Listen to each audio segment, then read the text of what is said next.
वास्तव में रावण को कहाँ मारा था राम ने? जब उसको ज्ञान था, विभीषण ने उसको ज्ञान दिया था कि वो ऐसे सिर काट रहा था तो सिर नहीं, धरती पर सिर कट जाते थे, एक आ जाता था, क्योंकि उसको वरदान मिला था। इसलिए रावण के पास 10 सिर की शक्ति थी।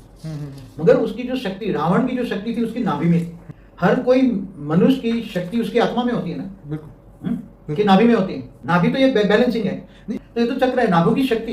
तो उसको क्यों पता है कि नाभि में शक्ति छुपाई हुई? उसको जो वरदान मिला था शिव का, वो उसकी सारी शक्ति उसने आत्मा में नहीं रखी थी। उसने सारी शक्तियों को, अपनी सारी शक्तियां, आत्मा की छुपा अपनी नाभि में छुपा दी थी, ताकि वो कोई जान न पाए, और वही केवल विभीषण ही जानता था। इसलिए तो वो दिव्य रथ लेकर तीनों लोग में गायब हो गए। राम तो धरती पर थे, अब क्या किया जाए? ऊपर से बाण छोड़ रहा था।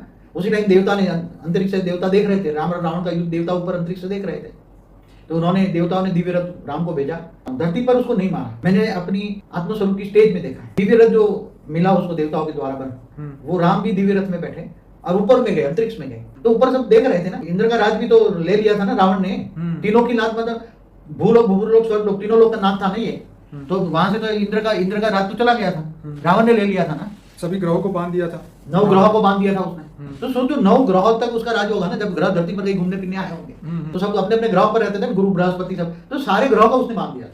और अपनी ये जो सोता था ना, वो खटिया, सोने वाली खटिया के पास में बैठा। और शनि को तो इतना मारता था, पीटता था, शनि महाराज को इतना मारता पीटता, जब उसको गुस्सा आता कोई दूसरी बात पे तो सारा गुस्सा शनि पे निकालता था। ये तो हनुमान दिया है, जिसको शिव का 11वां अवतार मानते हैं, और उन्होंने आके उसको शनि को छुड़ाया, ग्रहों को छुड़ाया। देखो रावण के पास कितनी शक्ति होगी। 9 ग्रह मैंने कितने बड़े दूर दूर के ग्रह वालों को भी कैच करके नीचे उतार दिया होगा। तो खाली 3 लोग की शक्ति नहीं होगी, ऊपर ब्रह्मापुरी तक भी वो जाता होगा ना, तब तो ग्रहों को पकड़ पकड़ के नीचे लाया होगा ना धरती पर। तो इतना बड़ा रावण, जो तिलों की लात कहते हैं, तो उसको मारने के लिए क्या धरती पर मनुष्य, वो तो गायब हो गया। तो उसका तो ये शरीर क्या हो गया? दिव्य रथ में जैसे एंट्री करेगा मनुष्य, तो जैसे जैसे रावण के पास पुष्पक विमान था ना, कुबेर का, उसका भाई कुबेर था, तो उसके ले लिया था मार के उसको। तो वो पुष्पक विमान क्या था? कोई ऐसा थोर विमान थोड़ा था, वो तो सूक्ष्म वायुयान था। क्या था?